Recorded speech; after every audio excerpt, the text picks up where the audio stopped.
F1E222-030. Di sini saya akan menjelaskan yaitu profesi di bidang teknik elektro.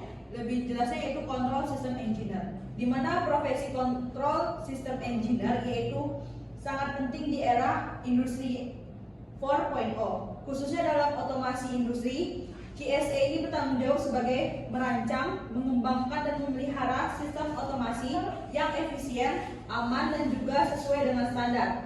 Presentasi ini akan membahas tahapan profesi, organisasi pendukung, sertifikasi dan juga kode etik yang harus dipenuhi sebagai profesi Control System Engineer. Nah, apa itu profesi Control System Engineer? Control System Engineer adalah profesional teknik elektro yang merancang, mengembangkan dan juga mengimplementasikan serta memelihara sistem kontrol otomasi untuk mengendalikan proses atau mesin secara efisien dan stabil.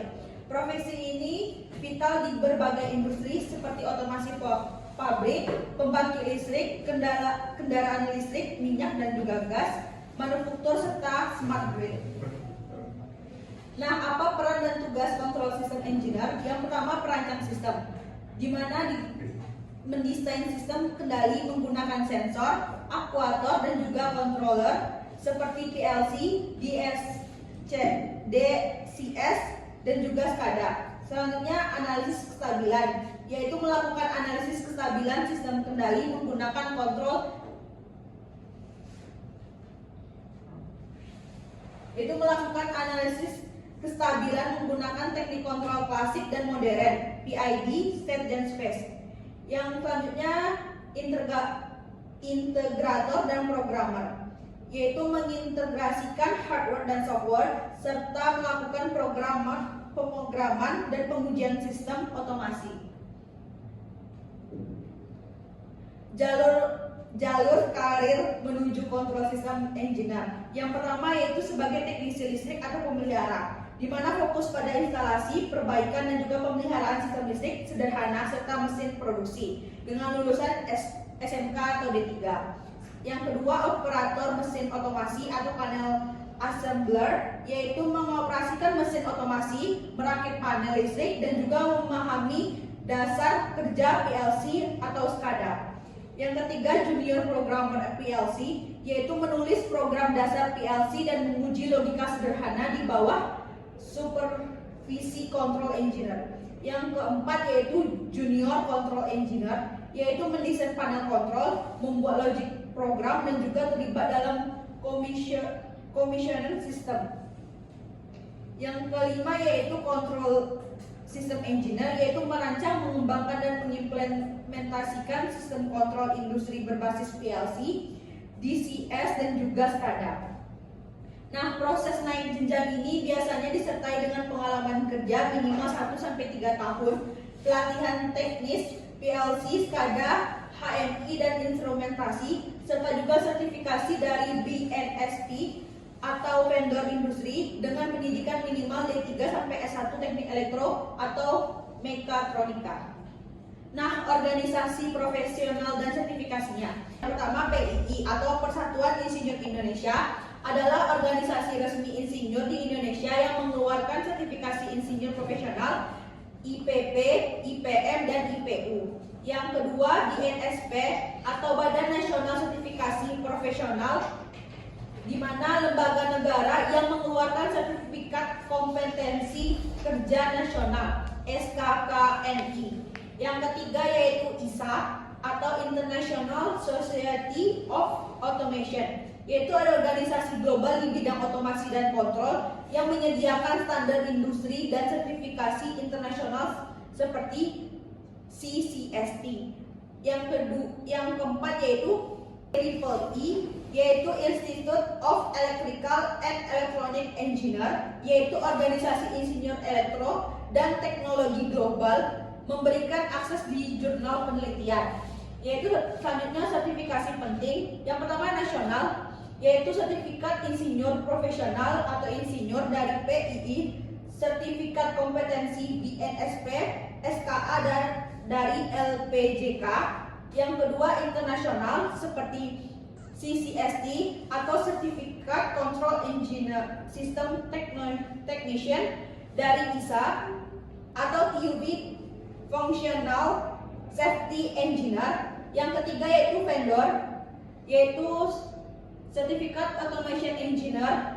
Yang keempat yaitu pelatihan teknis, di mana yaitu PLC Programming, SCADA System, DCS, MATLAB atau Simulink, Python atau LOT.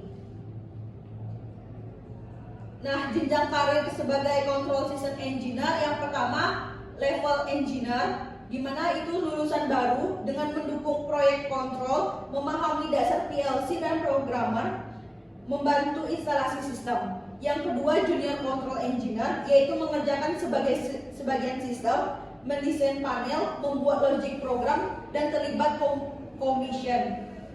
commissioning. Yang ketiga yaitu senior control engineer, yaitu bertanggung jawab sebagai perancang sistem keseluruhan, optimasi, troubleshooting, dan koordinasi tim.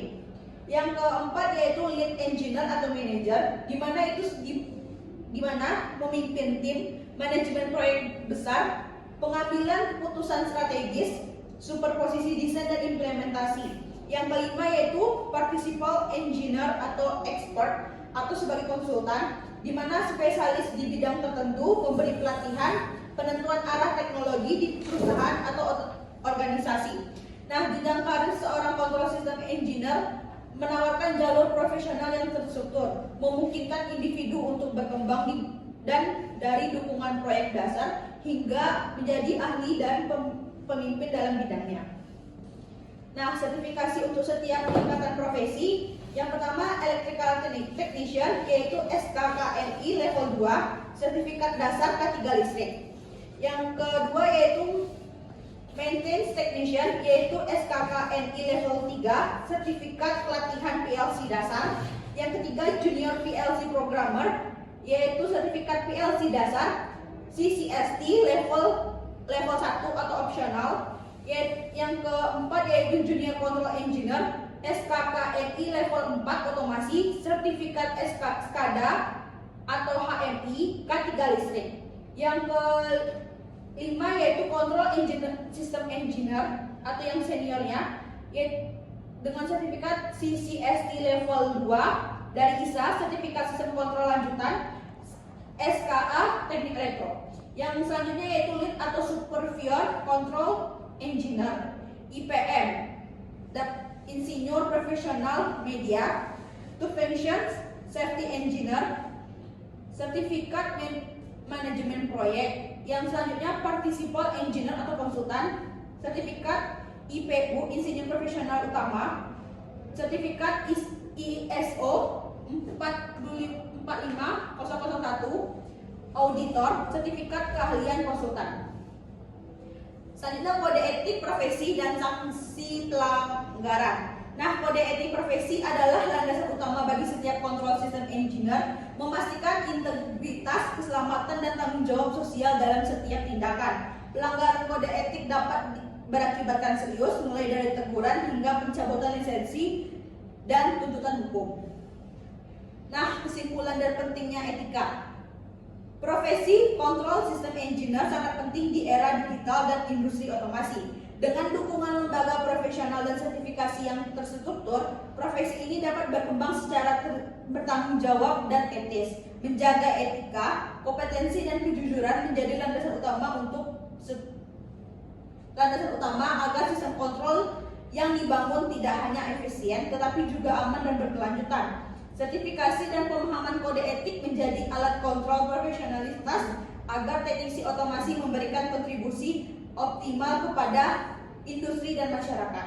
Baiklah, sekian presentasi dari saya. Jika ada kata yang salah, saya mohon maaf. Saya akhiri. Wabillahi taufiq wal hidayah. Wassalamualaikum warahmatullahi wabarakatuh.